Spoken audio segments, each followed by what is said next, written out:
Some of them worked in the maritime industry besides working at Texaco. You get on one of those ships, you make a lot of money. Yeah. Now, I worked as a shipping agent. And a high school friend got me a job as a shipping agent. I was the agent. I represent the owner of the ship. I had credit cards. I could call anywhere in the world. I could buy drugs. I could buy medicine. I could buy food. Anything the ship needed, they called me. It was a good job. I needed to make the money because you never have any off time. They call you at 3 o'clock in the morning and you got to go to the docks. Just whatever time the ship gets there. I used to get all their medicine. I used to take them to the dentist, take them to the doctor, take them to the morgue, take a body to cremate a body. The shipping agent does all that. I did that, but I didn't like the hours. Yeah. And that came directly from a high school friendship.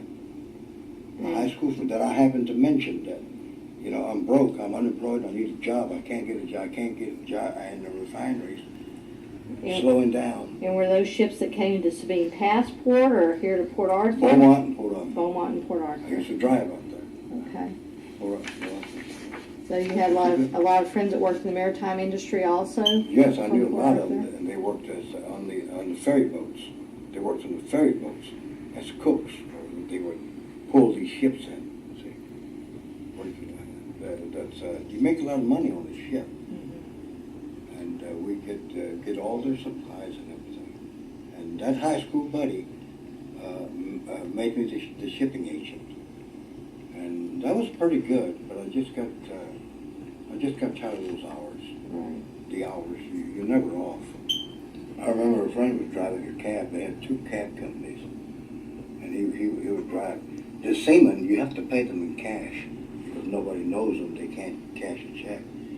So I'd go to the bank, this bank, as a matter of fact, and I'd come in with my briefcase, and I'd identify myself as a shipping agent. The captain wants $15,000 to pay off the men, see. And they would take it and put $15,000 in the suitcase. I'd close up the briefcase. I'd walk out of this bank. I'd get in my car. I'd drive back to the ship and give it to walk on the ship. And I couldn't carry a gun. So I'd run back on the ship and I'd give it to the captain. The captain would count and he'd sign for it, you know. I'd tell him, give me my briefcase. And when you say this bank, that we're in the Museum of the Gulf Coast, and this bank, this building used to be, what was the name of the bank? The First National Bank. First National Bank. Okay.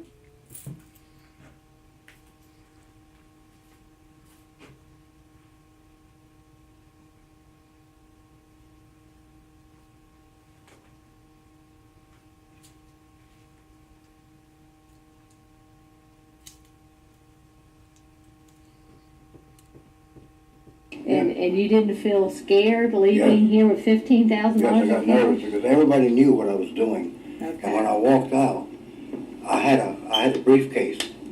Sometimes I would carry, you know, $25,000 in cash and $100 bills, 20s and 50s.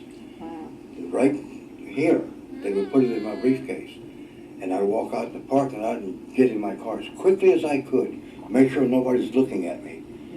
And I would race, and sometimes I would go over to Orange, go over the bridge, hope I didn't break down. And I'd go over to Orange and deliver the money to the captain over there in Orange. Well, how old were you about when you were doing this job? Well, I was at 20, 30, I would have already been 40 years old. Okay. Yeah. Mm-hmm. Yeah, and I asked him, I said, you know, you got me carrying this money in medicine. I'd go to who's the pharmacist? Tradico? Yeah, Tradico? I used to go to Tradico and get medicine. Penicillin, antibiotics. I used to get them all, get all that. I would take it back to the ship. But I told him, I said, you know what, I can't be carrying this money like this. Everybody knows what I'm doing. I can't, I'm going to have to quit. So I took the money and went back to Los Angeles. It was a good job, but I got nervous. You got nervous? Yes. Well, I don't blame you about Talk that. about money.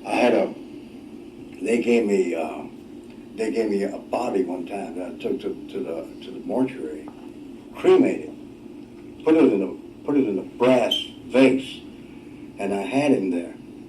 It took me about 3 weeks to find the relatives so I could ship it, and I had to ship that. That's a jack of all trades type job, isn't it? Yeah, it's a good job. Yeah.